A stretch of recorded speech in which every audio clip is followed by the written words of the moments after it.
tout le monde, j'espère que vous allez bien. Aujourd'hui en déplacement, mais il me fallait faire la vidéo parce qu'on est dans le challenge de 90 jours où je fais une vidéo par jour pendant 90 jours. Aujourd'hui, je vous parle d'un sujet assez spécial. Je vous parle de comment faire les choses que vous n'aimez pas faire. C'est-à-dire, quelles sont les stratégies techniques pour faire les choses que vous n'aimez pas faire. Parce qu'en réalité, ce qui vous fera la vie que vous voulez se trouve dans les tâches que vous ne voulez pas faire. C'est-à-dire les tâches que vous fuyez, c'est ce qui va vous permettre de grandir, c'est ce qui va vous permettre d'avancer et d'accomplir beaucoup de choses. Donc, je vais vous donner aujourd'hui 3 méthodes pour faire les choses que vous n'aimez pas. Je vais vous donner un exemple simple, ces vidéos.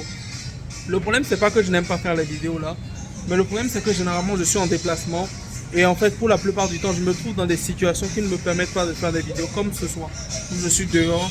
Normalement, je ne suis pas censé faire la vidéo, mais si je manque un jour, ça fera de moi quelqu'un de lâche et de quelqu'un qui ne tient pas ses promesses. Et là, c'est la pire chose qui puisse m'arriver. Donc, je m'arrange pour utiliser ces 3 points pour chaque fois faire les choses que je n'aime pas. Et la première technique pour faire ce que vous n'aimez pas, c'est d'ajouter zéro friction à l'action. C'est-à-dire que vous devez avoir zéro friction. Exemple simple. Pour ce type de vidéo, la meilleure façon pour moi d'abandonner, c'est de me dire que j'allais faire des montages, des sous-titres, etc.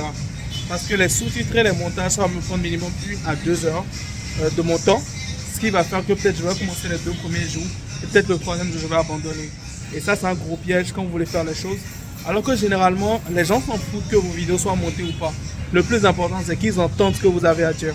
Donc, c'est très important pour vous d'ajouter zéro friction. C'est-à-dire, si vous voulez commencer le sport et si votre salle de gym est peut-être à Cotonou et que vous êtes à Calavi, c'est pas bon.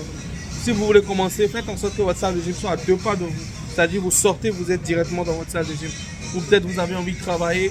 Commencez déjà à mettre le PC sur votre table. Quand vous levez le matin, la première des choses que vous voyez, c'est le PC. Comme ça, vous n'allez pas procrastiner sur les tâches que vous avez à faire. Et en fait, la deuxième stratégie, c'est de faire en sorte que vous reliez le fait de faire cette tâche à quelque chose de bien. C'est-à-dire relier ce que vous faites à un plaisir. Moi, par exemple, c'est qu'en fait, j'aime beaucoup le sentiment d'accomplissement. Je n'aime pas me sentir comme une pute. Donc, en fait, chaque fois que je fais les trucs que j'aime pas faire, je me dis qu'en fait, je suis quelqu'un de solide, je suis quelqu'un qui est discipliné, etc.